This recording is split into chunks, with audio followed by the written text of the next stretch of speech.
Dan the Art Man's Book Reviews. Episode 12, The Book of Joby by Mark Ferrari.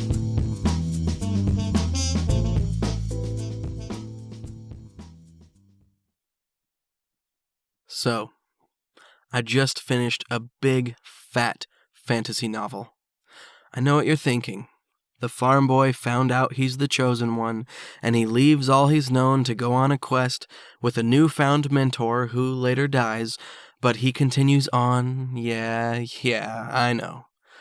But that's not this novel. What if I told you this fantasy novel, put out by Tor, takes place in modern times? Right in California, to be exact. And it all starts with a bet between God and the devil. Ringing a bell? There is also the reincarnate of King Arthur, Lancelot, Guinevere, and even Merlin. Then, there are the angels, demons, and they all interact in very fun and interesting ways. This is no novel stuffed with padding of exposition. It's all super fun story, which is why you'll swear it read more like a novella than a 638-page book. Check out markferrari.com to read a couple sample chapters and even hear the author read the prologue in the excerpts area if you don't believe me. Trust me, this is one brick of a fantasy novel you'll be glad you picked up.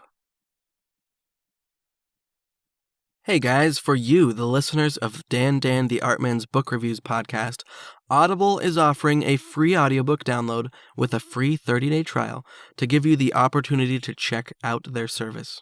Now, the Book of Joby is not an audiobook on Audible that's available, so I'm going to recommend a different one to you. It's not a fantasy at all. It's kind of a book that started its own genre. It's called In Cold Blood by Truman Capote, narrated by Scott Brick, my favorite audiobook narrator.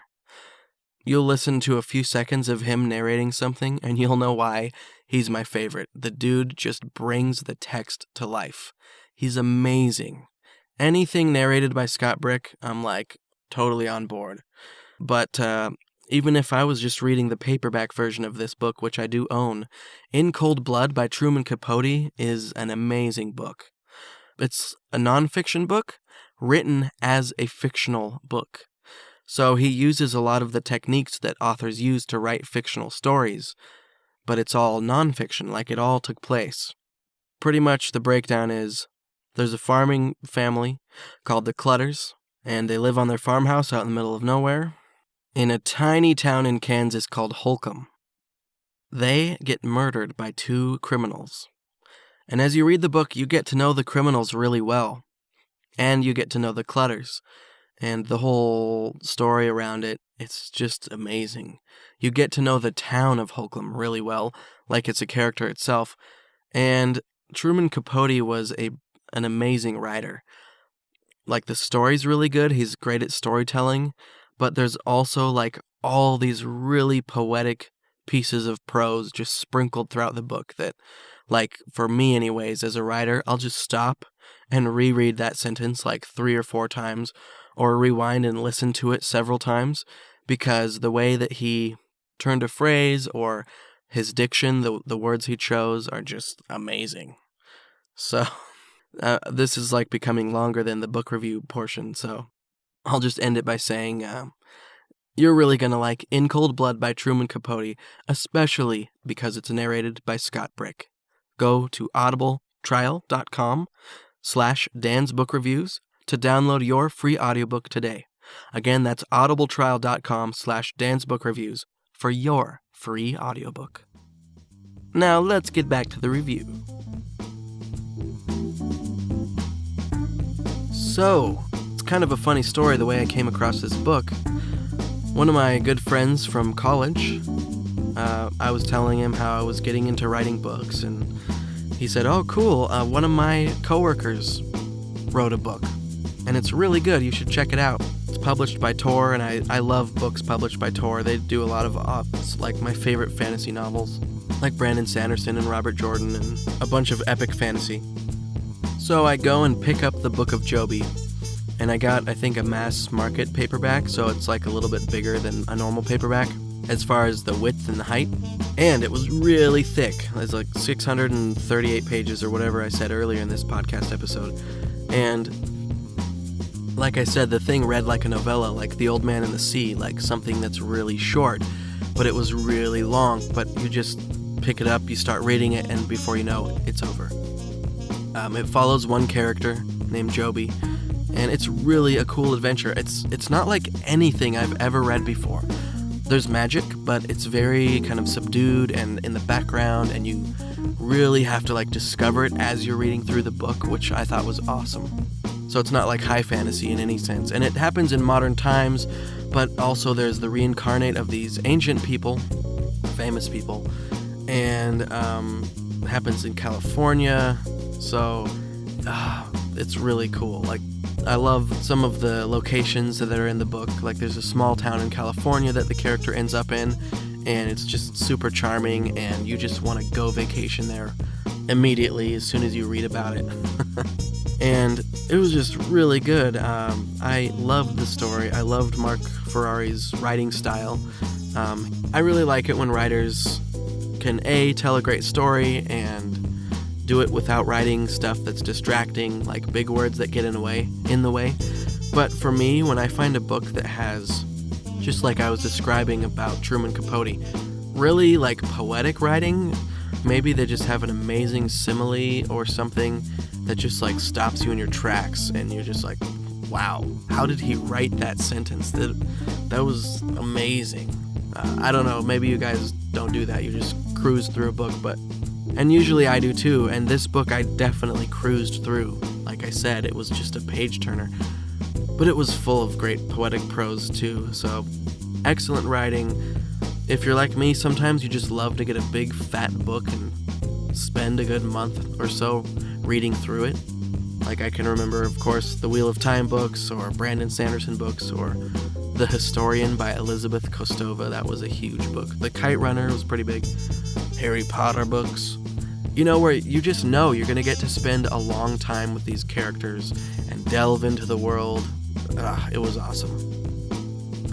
So, grab yourself a copy of The Book of Joby by Mark Ferrari.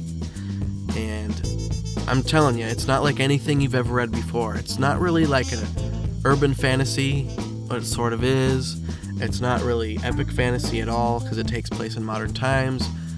It's just a great story with really cool, magical, and I guess spiritual elements. I don't think I've ever read a book where I got to see God and Satan and demons and angels as characters, and such relatable characters that like make you laugh and make you think about them. It was really cool, and make you see them as a character who's lived throughout all of time, and kind of how different that would be from just the normal human experience. So I guess that's just about all I've got to say. Oh, and so anyway, this guy's an author that I actually got to go meet.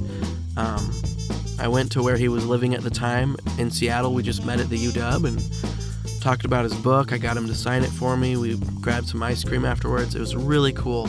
And he let me call him and talk to him on the phone one time, just giving me writing advice. And he's like one of the nicest guys I've ever met too. And that's like Hugh Howey. I don't know if you've heard of Hugh Howey, but he's an awesome writer. And he's also an awesome guy. Mark Ferrari, an unbelievably nice guy. Just super genuinely awesome and nice. So you want to promote authors like that are really cool dudes that also are great writers. Alright, well, that's going to do it for me this week. You can find me at dandantheartman.com. Thanks for listening, and we'll see you next week. This podcast is licensed under a Creative Commons Attribution, Non-Commercial, No Derivative Works license. Music provided by Kevin MacLeod over at incompetech.com. Thanks for listening.